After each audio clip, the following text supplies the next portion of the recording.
The first step of leadership is identifying where you are. The second part is knowing where you want to go. And then the business plan is how you're going to get from where you're at to where you're going. What helped you stay focused on the goal early on when the jobs were not coming in? That would be a question for me. And I think I understand the question. You know, like it's a seasonal business. I'm guessing is mold removal seasonal. And you're going to have a strong play of what to do when it's not coming in, or you need to make sure your wife is okay with you being at home or going fishing during times it's not the season. And it just needs to be an agreed upon, communicated out loud conversation with your spouse, because you want to have a strong marriage as you get older. And then what keeps me focused is I had a side hustle, you know, and when I say a side hustle, I had a full-time job that I was able to work. So it didn't stress me out when I had to do that. And then, you know, for you, it might be grab an Uber, grab a Lyft, Lyft, Uber, Papa John's, do something. Whatever it takes. Because I know I can make 10, 15 bucks an hour doing this while I'm trying to grow this other thing. And so just be creative, be diligent. Maybe even say, hey, reach out to a pressure washing company and say, hey, can I do some work for you during our off season or something like that? And so just get creative or build things that you're good at and things like that. But you will get distracted if you don't have money coming in to support your family. And then it's going to get a lot of tension inside your home when it's like, man, you said this thing was working and you brought in $50 in the last 2 weeks, you know, and it's like, okay, baby, you know, here's the game plan. This is what I'm doing. Make sure it's clearly on paper where she can see it and know your 30, 60, 90, 1 year, 5 year goals. And then she can be part of it, you know? Yeah. You know, for anybody watching, if you, especially being in the pressure wash business, you have to have that plan to set money aside for the winter. But, you know, that question was inspired recently. You know, I left my job and we're headed into winter. It's like, now what am I going to do? You know, so you have to have that money set aside no matter what you're doing, you know. Are you someone that stays focused, like regardless of anybody's watching it? And like, are you someone who can easily, like for me, I can very easily fall back into a place of comfort if I don't have people surrounding me or anything like that?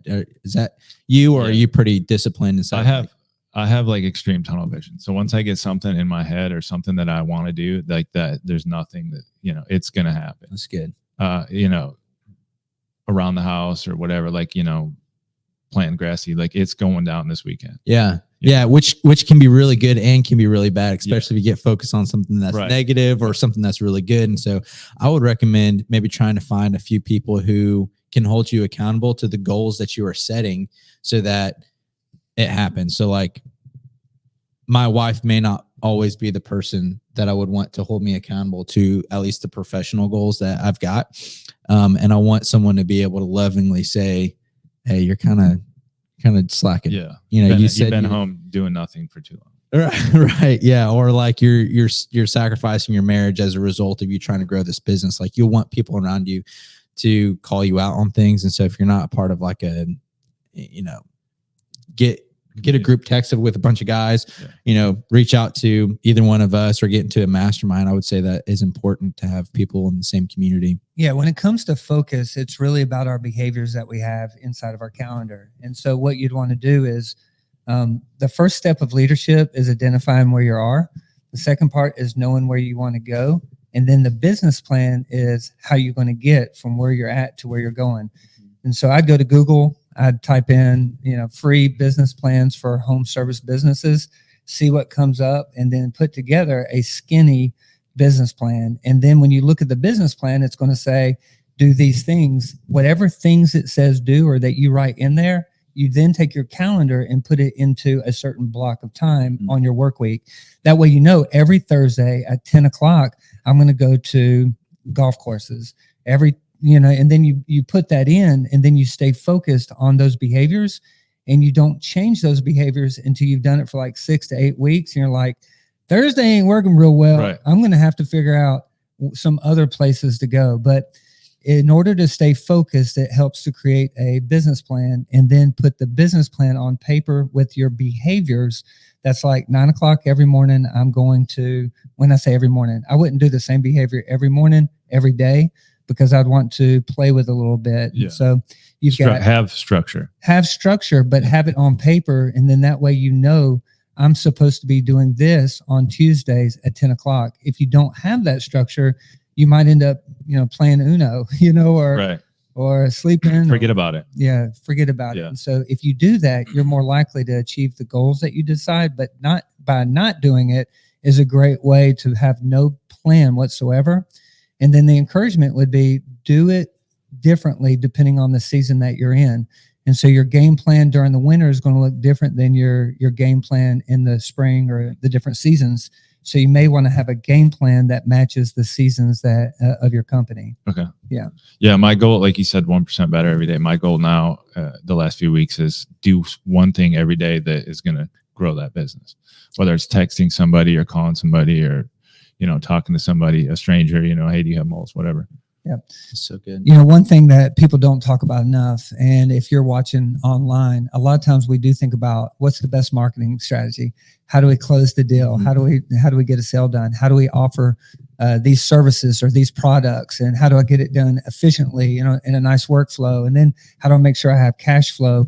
And those behaviors should take like last place to the development of your own leadership. And so one thing I would encourage you on, Sean, is to grab some books or some podcasts of folks that are nailing the business and just soak it in. And because those that you surround yourself with, you'll end up becoming. And so I would identify 3 or 4 authors, business owners, podcasts, and just start soaking it in during your trail run or during a walk or during your coffee. Because raising your leadership is ultimately going to raise every single thing else that you do. So that would be something that I would mention. If I'm growing a book, I got to grow my mindset. Surround yourself with positive, the right people with a positive attitude. Yeah, and it can't be the people that you like. It has to be people that are doing what you want to do. Yeah. And some people have students, or if you've got kids, or you're trying to make a decision who you want to spend time with. Too many times people make a bad decision and it costs them more than they wanted to pay by hanging out with someone because they were looking for a friend and not looking for a character trait or a business plan or whatever that thing might be. Because ultimately you surround yourself with people that are doing the things you want to do so you can be who they are, so you can do those things. Right. Yeah. I want to grow a business that is well diversified and does not rely solely on any one condition. As I grow my business, I want to be protective in the way that I train my staff so that there are no single points of failure. You want to kind of walk us through that question real quick?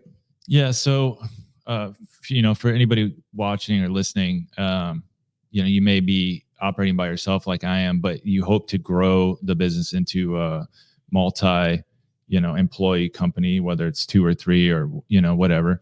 And you want everybody to, kind of know their role. And in the military, you always want to know the role above you. So, if something happens to that person at war, you can step in and take charge. And so that's kind of my idea with that, is everybody knows what everybody's doing and how to do it. So it's not like, hey, you're going to be in charge of, estimates. You're going to be in charge of setting the mole traps. I want it to be interchangeable between everybody. So if, Timmy's sick, Billy can go and everybody knows what to do.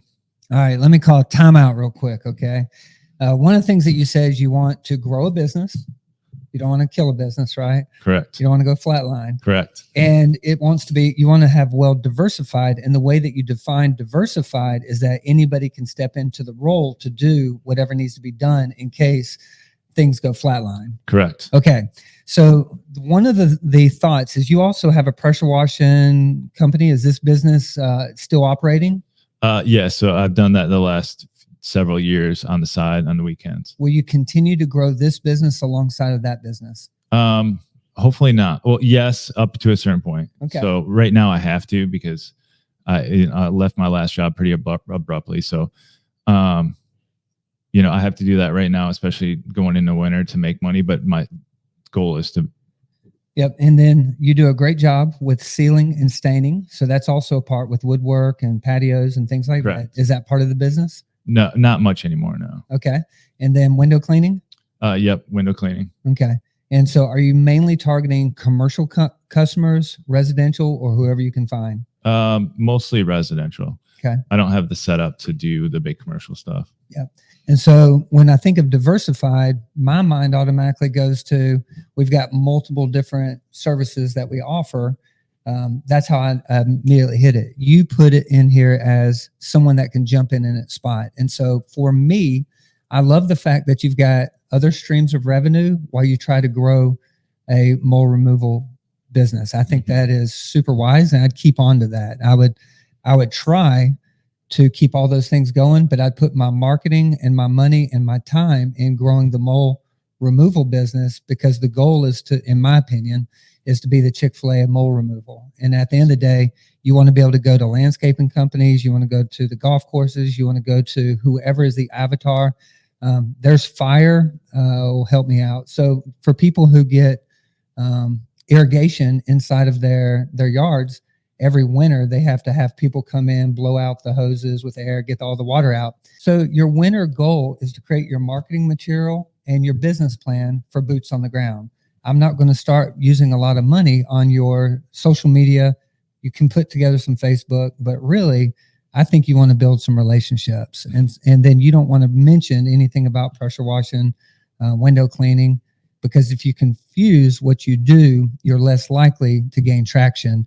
And you want people to ultimately remember, you're the mole guy, you're the mole guy, you're the mole guy. So free marketing, essentially, using me to market. Yeah, your wife will be happy because you're not spending a ton of cash. Right. And I'll be gone. Making money. Yeah. She don't want you to be gone. She wants you to make money. I like that. Okay. And so we'll put together here a plan in a few minutes. But I like the idea of that your ultimate goal is to create a business that I would be interested in franchising and offering it to people in different cities. So I'm giving you an ask here live on the air that if you grow it to be successful, that I'd be able to purchase a licensing agreement to be able to franchise it to other places and we grow it. So, but that'll be in the future, because right now it's a baby idea that we want to grow. Correct. And we want to help you grow it. Join us live every Monday at 9 a.m. Central Standard Time for more content on how to grow and lead your business.